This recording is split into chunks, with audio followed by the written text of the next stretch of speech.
Hello, people. I'm Jaby KOAY, joined by Amy R. Burns Hot. That's more clear, right? That was very clear. I've been saying burns hard.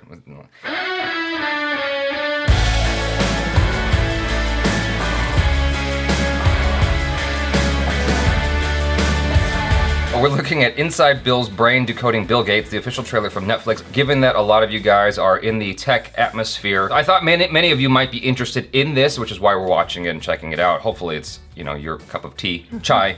But anyway, before we jump into that, I want to let y'all know Amy's got something on the YouTubes that she'd like y'all to watch. So there's a link in the description right under her name. Check that out, please. And yes. Thank you. Bill Gates. What's your favorite animal? Dog. What's your favorite food? Hamburger. What do you eat for breakfast? Nothing. What is your worst fear? It's the most important meal. I don't want my brain to stop working. Hey, that's a real fear. Very. It's a multi-processor. He'll be reading something else, but then processing at the same time. It's chaos. He thrives on complexity. He makes a framework in his mind, and then he starts slotting in the information. If something doesn't line up, and he gets really frustrated, it's scary. But when Bill stills himself, he can pull ideas together that other people can't see. At Microsoft, I worked night and day, and that was how I made sure Microsoft stayed ahead. I could be so extreme. Never understood the first thing about this. Microsoft hit a new record high on Wall Street. Rivals paint a dark picture. He'll do whatever he can to capture more of the market. Our mother wanted him to focus on community and family. I gave my mom a hard time not following what she wanted. You don't raise a family hyper-focused in your head. Each one of us has to start out with developing his or her own definition of success. I had the wrong way of looking at things. In life, you have to decide what's important in the world. I look at energy, climate change, and disease eradication. It's important that we start deploying solutions unnaturally fast. We are running out of time here. He tends to look at problems from unusual angles. There hasn't been innovation in nuclear energy for 25 years. What are the odds of getting the job done? If you want to make a dent in this, you better think in wholesale magnitudes. He's at his best when the deck is stacked against him. There's many challenges. This is harder than I expected. Ultimately, it's not what you get. It's what you become. Wow.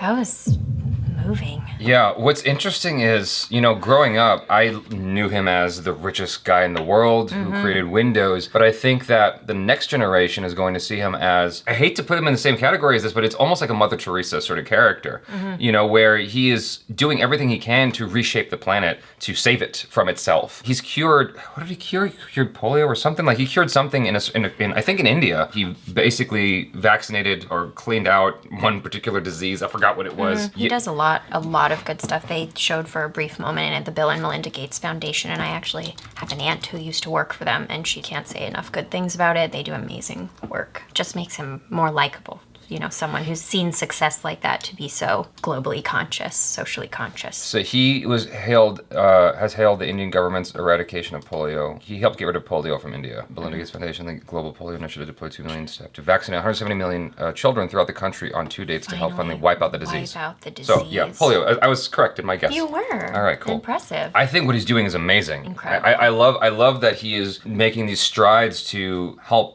while he's got time left on the planet. You know, that's what he's doing with his time, is just trying to save humanity. That's just nuts. I can't even wrap my head around that. Like, it's one of those things where you just want a piece of that for yourself so that you can do something with that. Absolutely. I'm watching him read, and his eyes are moving like this. He's like a machine. That part was kind of crazy. Yeah. When his eyes are like darting across the screen and you can tell he's been there for hours and hours. I agree. I think the appeal of having kind of success like that is you can give back. I mean, what an amazing thing to say you've done. Like, I ridded India of polio. Right. Like, that's fantastic. And then on top of that, all of the lives that you impact, and that's incredible. You know, what's funny you say that, it doesn't seem like he's aiming for bragging rights either. No. Like, he just genuinely wants to help fix the planet. He's looking at all the challenges that lay before him, and it's crazy. It seems like he's doing more right now for the planet than Elon Musk. Not that anyone's drawing comparisons between the two of them, but I thought I might as well, because Elon Musk is thinking of tomorrow, and Bill Gates is thinking of right effing now. Like right now, how are we gonna get to tomorrow if we don't fix right now? Absolutely. You know, I commend him for that. I think it's awesome. I think it's one of those things that we all wish we could do is you know, basically create our little empire of whatever that is, you know, Jaby KOAY Incorporated, and then eventually you retire from that and you go and help out the world. And I feel like that's just an incredible goals. It's an incredible life story, you know? It is. Change the world and help people. Wouldn't that be cool? Yeah. Let's do it. Casual. My biggest question is, I want to know what's going on, not inside of Bill Gates' head, but inside the head of his chiropractor. I want to know how his chiropractor feels about his back. He's always like this, he's always on his computer like this. I'm like, damn, dude. Yeah, he needs one of those, like, don't they have desks where you can adjust it and sit sometimes and stand sometimes? They say that if you sit a lot, especially with bad posture, it's actually decreasing your life expectancy. Like, it's taking years off your life. It's literally killing you if you sit like this a lot. I'm such a hunter. As soon as you sit down, the electrical activity in your muscles drops significantly and your calorie burning rate plummets to about 1 calorie per minute. After only 3 hours of sitting, there's a 50% drop in artery dilation and as a result, a decrease in blood flow. Sit for 24 hours straight and the insulin in your body loses nearly 40% of its ability to uptake glucose, and things only get worse from here. Shoulders back, Amy. Just fixing your posture actually is much healthier for you overall. For just like breathing or whatever? Yeah, breathing and everything. But in general, you should be standing more often. We sit way too much. And so that's why I have a standing desk with my high stool if I want to sit down, but I generally stand when I'm working because of that. That's smart. They say to alternate every 20 minutes. Stand, sit, stand, sit. Get up, walk around. So that's what you need to do, Bill Gates. Move. You can't save the world if you're dealing with digestive issues and back problems. No. You got to stand up every 20 minutes, Bill Gates. You do. I don't think he's following that rule. I also really liked how, I think we're going to get a little glimpse into how he became the Bill Gates, you know, like his younger life. I think he mentioned his mother early on at some point and her influence. So I think he deserves this. You know, we had all those Steve Jobs movies. I read the Steve Jobs book. I learned as much as I could about, just from like articles and whatever, and there's like this cool map I read of Bill Gates, of how he basically got to where he got to basically building his empire and where he's ended up now. His journey, it hasn't been fraught with as much conflict as other people, but it's still interesting. And he was known to be so good at sales, he could sell your own shirt back to you for more than you paid for it. Impressive. Like that's, I mean, obviously it's a bit of an exaggeration, but that's how good his tactics were. And he's a very, very smart businessman more than anything else. Before Google, before the internet became what it is now, you heard things and it was almost like telephone. You know the game? Like, absolutely. For those of you that don't know, the idea is that like Amy tells me something, I go tell someone else the same thing, and the idea just balloons and becomes this other thing entirely. Yeah. For a long time, it was thought that Bill Gates stole MS-DOS. He paid 50 grand for MS-DOS and didn't tell the guy, then made billions of dollars off of it. So the guy who initially created MS-DOS basically got screwed.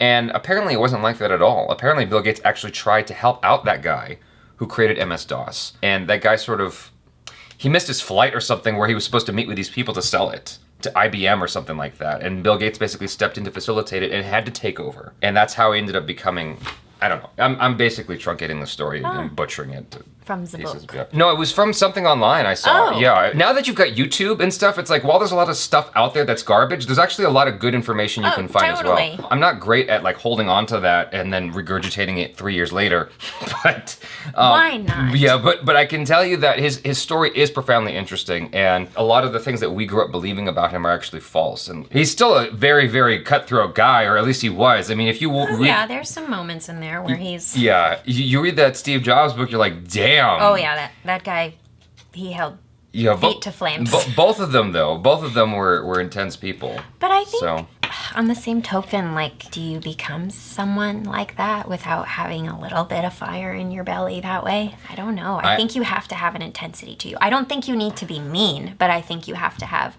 like a fire in some shape or form. See, I can't wait to read the Bill Gates book about how he ran Microsoft, because Steve Jobs let it all out there and he was a dick. He was almost like a slave driver. He was crazy. And it was the weirdest thing where I heard that Steve Jobs would like tell someone that they're fired because he was so mad, and then someone else would have to come along and be like, you're not actually fired. Oh. It was that kind of thing. Like, he was just very emotional. Whatever level you're at, right? Yeah. It's the end of the world if things don't go according to plan. That's especially true of a billion-dollar company. I don't think there's any excuse not to be nice. Yeah. Even well, if you're running a billion-dollar company and it's very stressful. I cannot wait to see Amy ARBURN in charge of Burnasoft. I will manage effectively yet kindly. Warren Buffett. Warren Buffett. He's also very wealthy and successful, I've heard. And neither of them are giving anything to their children but like $1 million or something like that. Is Bill doing that too? I knew Warren wasn't doing that. Warren Buffett and Bill Gates are leaving their kids $1 million, which is a lot of money. See, I heard Warren wasn't leaving them squat. Oh, maybe that's true. For sure, Bill Gates is leaving his kids $1 million because his whole thing is like, that's still a lot of money. But Totally, that's your college education, that's... Right, but he has life to. after. His whole thing is like, you have to set up some kind of adversity for your kids, otherwise, they're just gonna be spoiled, you know. Yeah.